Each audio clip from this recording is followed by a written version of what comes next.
أعوذ بالله من الشيطان الرجيم پناہ مانگتا ہوں میں اللہ کی شیطانی مردود سے۔ بسم الله الرحمن الرحيم شروع اللہ کا نام لے کر جو بڑا مہربان نہایت رحم والا ہے۔ السلام علیکم ورحمۃ اللہ وبرکاتہ۔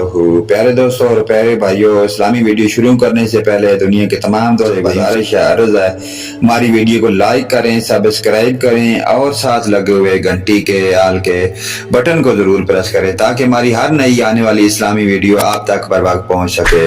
حضرین کرام، حدیث نمبر 7 یہ تھوڑی سی لمبی ہے، دوستوں کے لیے ہم نے اس کو سوچا کہ 2 حصوں میں تقسیم کر کے اپنے دوست بھائیوں کے لیے پیش کر دیں۔ حضرین کرام، حدیث نمبر 7 صحیح بخاری کی یہ حدیث ہے، بیان نمبر 7، وحی کی ابتدا۔ موضوع ہے ابو سفیان اور ہرقل کا مکالمہ، رسول پاک صلی اللہ علیہ وآلہ وسلم کا ہرقل کو خط مبارک۔ یہ ہماری آج کی حدیث نمبر کا موضوع۔ تو چلیے ناظرین ویڈیو کی جانب چلتے ہیں۔ ہم کو ابو علیمان حکم بن نافع نے حدیث بیان کی، انہیں اس حدیث کی شعیب نے زہری سے یہ حدیث سنی، انہوں نے عبید اللہ ابن عتبہ بن مسعود نے خبر دی کہ عبداللہ بن عباس سے ابو سفیان بن حرب نے یہ واقعہ بیان کیا کہ ہرقل شاہ روم نے ان کے پاس قریش کے قافلے میں ایک آدمی بلانے کو بھیجا، اور اس وقت یہ لوگ تجارت کے لیے ملک شام گئے ہوئے تھے، اور یہ وہ زمانہ تھا جب رسول پاک صلی اللہ علیہ وسلم نے قریش اور ابو سفیان سے ایک وقتی عہد کیا ہوا تھا۔ جب ابو سفیان اور دوسرے لوگ ہرقل کے پاس الیا پہنچے جہاں ہرقل نے دربار طلب کیا تھا، اس کے گرد روم کے بڑے بڑے لوگ علماء وزراء عمراء بیٹھے ہوئے تھے۔ ہرقل نے ان کو اور اپنے ترجمان کو بلوایا، پھر ان سے پوچھا کہ تم میں سے کون شخص مدعی رسالت کا زیادہ قریبی عزیز ہے؟ ابو سفیان کہتے ہیں کہ میں بول اٹھا کہ میں اس کا سب سے زیادہ قریبی رشتہ دار ہوں۔ یہ سن کر ہرقل نے حکم دیا کہ اس کو ابو سفیان کو میرے قریب لا کر بٹھاؤ اور اس کے ساتھیوں کو اس کی پیٹھ کے پیچھے بٹھا دو۔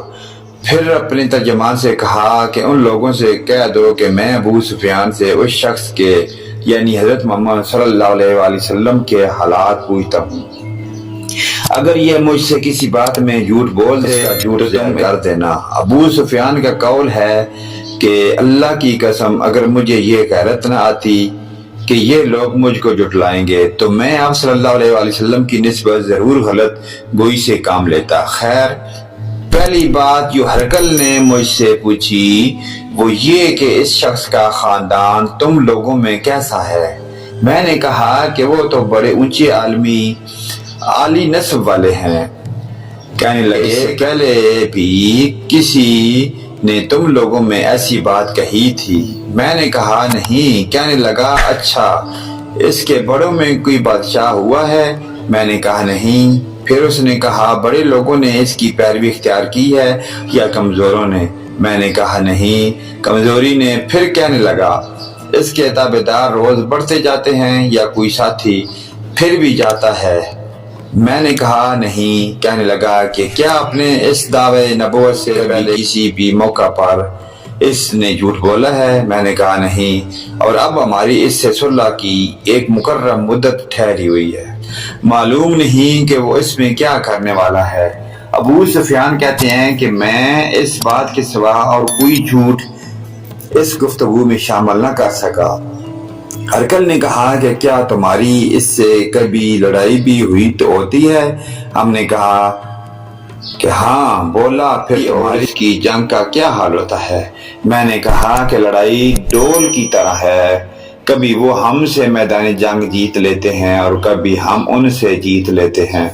ہرقل نے پوچھا وہ تمہیں کس بات کا حکم دیتا ہے؟ میں نے کہا وہ کہتا ہے کہ صرف ایک اللہ ہی کی عبادت کرو، اس کا کسی کو شریک نہ بناؤ، اور اپنے ماں باپ دادا کی ہی شرک کی باتیں چھوڑ دو اور ہمیں نماز پڑھنے، سچ بولنے، پرہیزگاری اور صلح رحمی کا حکم۔ یہ سب سن کر پھر ہرقل نے اپنے چچا ترجمان سے کہا کہ ابو سفیان سے کہہ دے کہ میں نے تم سے اس کا نسب پوچھا تو تم نے کہا کہ وہ ہم میں عالی نسب ہے، اور پیغمبر اپنی قوم میں عالی نسب ہی بھیجے جایا کرتے ہیں۔ میں نے تم سے پوچھا کہ دعوی نبوت کی یہ بات تمہارے اندر اس سے پہلے کسی اور نے بھی کہی تھی؟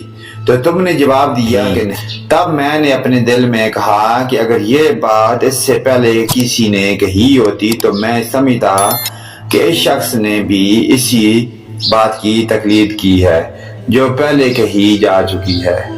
میں نے تم سے پوچھا کہ اس کے بڑوں میں کوئی بادشاہ بھی گزرا ہے؟ تم نے کہا کہ نہیں۔ تو میں نے دل میں کہا کہ ان کے بزرگوں میں سے کوئی بادشاہ ہوا ہوگا تو کہہ دوں گا کہ وہ شخص اس بہانہ اپنے آبا اجداد کی بادشاہت اور ان کا ملک دوبارہ حاصل کرنا چاہتا ہے۔ اور میں نے تم سے پوچھا کہ اس بات کے کہنے یعنی پیغمبری کا دعویٰ کرنے سے پہلے تم نے کبھی اس کو دروغ گوئی کا الزام لگایا ہے؟ تم نے کہا کہ نہیں۔ تو میں نے سمجھ لیا کہ جو شخص آدمیوں کے ساتھ دروغ گوئی سے بچے وہ اللہ کے بارے میں کیسے جھوٹی بات کر سکتا ہے؟ اور میں نے تم سے پوچھا کہ بڑے لوگ اس کے پیرو ہوتے ہیں یا کمزور آدمی؟ تم نے کہا کمزوروں نے اس کی اتباع کی ہے، تو دراصل یہی لوگ پیغمبر کے متبعین ہوتے ہیں۔ اور میں نے تم سے پوچھا کہ اس کے ساتھی بڑھ رہے ہیں یا کم ہو رہے ہیں؟ تو تم نے کہا کہ وہ بڑھ رہے ہیں، اور ایمان کی کیفیت یہی ہوتی ہے کہ حتیٰ کہ وہ کامل ہو جاتا ہے۔ اور میں نے تم سے پوچھا کہ آیا کوئی شخص اس کے دین سے ناخوش مرتد بھی ہو جاتا ہے؟ تو تم نے کہا نہیں۔ تو ایمان کی خاصیت بھی یہی ہے کہ جن کے دلوں میں اس کی مسرت رچ بس جائے وہ اس سے لوٹا نہیں کرتے۔ اور میں نے تم سے پوچھا کہ آیا وہ کبھی عہد شکنی کرتے ہیں؟ تو تم نے کہا نہیں۔ پیغمبروں کا یہی حال ہوتا ہے کہ وہ عہد کی خلاف ورزی نہیں کرتے۔ اور میں نے تم سے کہا کہ وہ تم اس چیز کے لیے کہتے ہیں؟ تم نے کہا کہ وہ ہمیں حکم۔ پیارے دوستوں اور پیارے بھائیوں، آپ صلی اللہ علیہ وسلم کی سخاوت، بردباری، ایمانداری سنی۔